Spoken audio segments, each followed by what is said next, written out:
জয় যীশু। প্রথম পাঠ প্রবক্তা আমোসের গ্রন্থ হতে আজকের বাণী পাঠ ৮ অধ্যায় ৪ থেকে ৭ পদ। যারা দরিদ্রদের শোষণ করে তাদের প্রতি ঈশ্বরের সতর্কবাণী। শোনো, তোমরা দরিদ্র মানুষকে শোষণ করছো যারা, দেশের যত দীন মানুষকে নিঃশেষ করে দিতে চাইছো যারা, তোমরা কিনা বলছো এই অমাবস্যা কাটবে কখন, তবেই তো শস্য বিক্রি করতে পারবো আমরা। আর এই বিশ্রাম বাড়ি বা কাটবে কখন, তবেই তো খুলতে পারবো গমের দোকান। শস্য মাপবার পাত্রটা ছোট করে দেব, কিন্তু রূপোর ওজন মাপবার বাখারাটা ভারী করে দেব। কারসাজি করে দাড়িপাল্লার কাঁটাটা নুয়েই দেব আমরা। তখন যত দুর্বল অসহায় মানুষকে কিনে নেব কিছু রূপো দিয়ে। এক জোড়া জুতোর দামে কিনে নেব দরিদ্র মানুষকে। গমের যত খুদকুড়ো গম হিসাবে বিক্রি করব আমরা। শোনো, যা যাকবের গর্ব, ভগবান তারই দিব্যি দিয়ে বলেছেন, ওদের ওই সব অপকর্মের কোনো কিছুই ভুলব না কখনো। প্রভুর বাণী। ঈশ্বরকে ধন্যবাদ।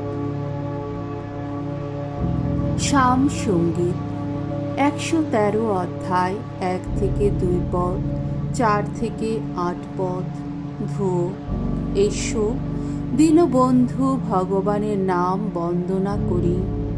ভগবানের সেবক যারা, তোমরা বন্দনা করো, ভগবানের নাম বন্দনা করো। ধন্য ধন্য ভগবানের নাম, ধন্য আজ, ধন্য চিরকাল। সর্বজাতির ওপর ভগবানের আধিপত্য বিস্তার, নভমণ্ডলের ঊর্ধ্বেও তার মহিমার প্রকাশ। আমাদের ঈশ্বর ভগবান যিনি, তার মতো কেই বা আছে? ঊর্ধ্বলোকেই তিনি নিত্য সমাসীন, তবু তিনি আনত হয়ে তাকিয়ে দেখেন এই আকাশের দিকে, এই পৃথিবীর দিকে। দীনজনকে ধুলি থেকে তুলে আনেন তিনি, আবর্জনার স্তূপ থেকে দরিদ্রকে করেন উদ্ধার। তাদেরই ঠাঁই দেন যত নেত্রী মানুষের পাশে, তার আপন জাতির যত নেত্রী মানুষেরই পাশে।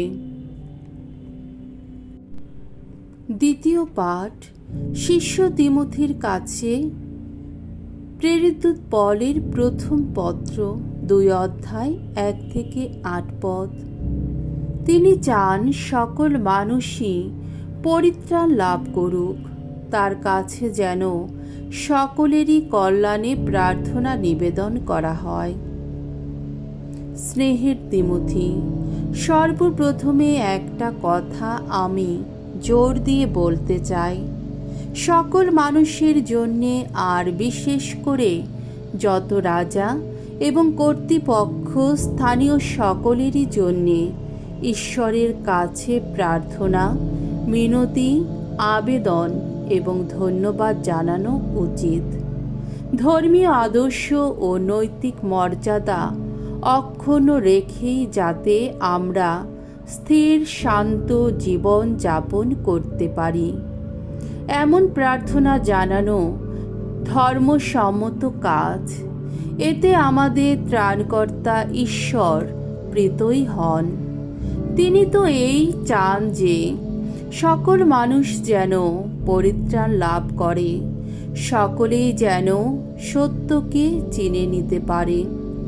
আসলে ঈশ্বর তো এক ও অদ্বিতীয়, এবং ঈশ্বর ও মানুষের মধ্যে মধ্যস্থ বলতে তেমনি একজন মাত্রই আছেন। তিনি সেই মানুষ খ্রিস্ট যিশু, যিনি সকলের মুক্তিপণ হিসাবে নিজের প্রাণ বিসর্জন দিয়েছেন। এইভাবে নির্ধারিত সময়ে তিনি ঈশ্বরের ত্রাণ সংকল্পের প্রত্যক্ষ প্রমাণও দিয়ে গেছেন। আমি সেই সত্যের ঘোষক ও দূত রূপে নিযুক্ত হয়েছি। আমি সত্যি কথাই বলছি, মিথ্যে কথা নয়। আমি নিযুক্ত হয়েছি খ্রিস্ট বিশ্বাস ও সত্যের শিক্ষায় বিজাতীয়দের দীক্ষিত করে তুলতে। আমি চাই সব জায়গায় পুরুষ মানুষেরা যখন প্রার্থনা করতে আসবে, তারা যেন পবিত্র দুটি হাত তুলেই প্রার্থনা জানায়। তখন কোনো ক্রোধ, কোনো বিবাদের চিন্তা তারা যেন মনে না রাখে। প্রভুর বাণী। ঈশ্বরকে ধন্যবাদ। বাণী বন্দনা। জয় জয় প্রভুর জয়। পরম ধনে যিনি ছিলেন ধনী, তিনি নিজেকেই করলেন কতদিনও। তার দীনতায় মানুষ যেন পরম ধনী হতে পারে ধনবান। জয় জয় প্রভুর জয়। মঙ্গল সমাচার। লূক রচিত মঙ্গল সমাচার 16 অধ্যায় 1 থেকে 13তম পদ। ঈশ্বর ও অর্থ সম্পদ এই দুইয়ের সেবা তোমরা একই সঙ্গে করতে পারো না। যিশু একদিন তার শিষ্যদের বললেন, একজন ধনী লোকের এক নায়েব ছিল। তার বিরুদ্ধে এই অভিযোগ আনা হলো যে সে নাকি মনিবের ধন সম্পত্তি নষ্ট করে দিচ্ছে। তখন তাকে ডেকে পাঠিয়ে তিনি বললেন, তোমার সম্বন্ধে এসব কি শুনছি? তোমার কাজের পুরো হিসেব দাও দেখি, কেননা তুমি আর নায়েবের পদে থাকতে পারবে না। নায়েব তখন মনে মনে ভাবতে লাগলো, এখন আমি কি করি? আমার মনিব তো আমাকে নায়েবের পদ থেকে বরখাস্ত করে দিচ্ছে। মাটি কাটবারও শক্তি নেই আমার, আর ভিক্ষে চাইতেও লজ্জা করে।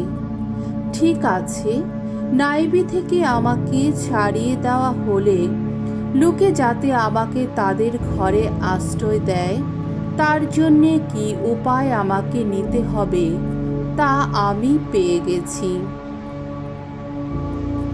তারপর মনিবের কাছে যাদের ঋণ ছিল সে তাদের একে একে ডেকে পাঠালো। প্রথম জনকে সে বলল, আমার মনিবের কাছে তোমার কত দেনা আছে?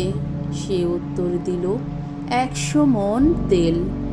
নায়েব তাকে বলল, এই নাও তোমার ধারপত্র, এখনই বসে এতে লেখো 50 মণ। তারপর আর একজনকে সে বলল, আর তুমি, তোমার দেনা কত? সে উত্তর দিল, 1000 মণ গম। নায়েব তাকে বলল, এই নাও তোমার ধারপত্র, এতে লেখো 800। পরে মনিব তার অসৎ নায়েবের এই জন্যে প্রশংসা করেছিলেন যে কাজটা সে বুদ্ধিমানের মতোই করেছে। সত্যি তো, যারা এই সংসারের মানুষ তারা নিজেদের মতো লোকদের সঙ্গে কাজকর্ম চালানোর ব্যাপারে যারা আলোর মানুষ তাদের চেয়ে অনেক বেশি বুদ্ধিমান। আমি তাই তোমাদের বলছি, এই কলুষিত অর্থ সম্পদ বরং কাজে লাগিয়ে তোমরা মানুষকে তোমাদের বন্ধু করে নাও, যাতে একদিন এই অর্থ সম্পদের সম্বল হাতছাড়া হয়ে গেলে তারা তোমাদের গ্রহণ করে নেয় সেই শাশ্বত আবাসে। সামান্য ব্যাপারে যাকে বিশ্বাস করা যায়, বড় ব্যাপারেও তাকে বিশ্বাস করা চলে।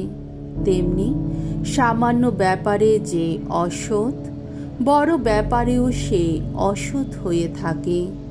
তাই এই কলুষিত অর্থ সম্পদের ব্যাপারে তোমাদের যদি বিশ্বাস করা না যায়, তাহলে কেই বা বিশ্বাস করে তোমাদের হাতে তুলে দেবে প্রকৃত ঐশ্বর্য।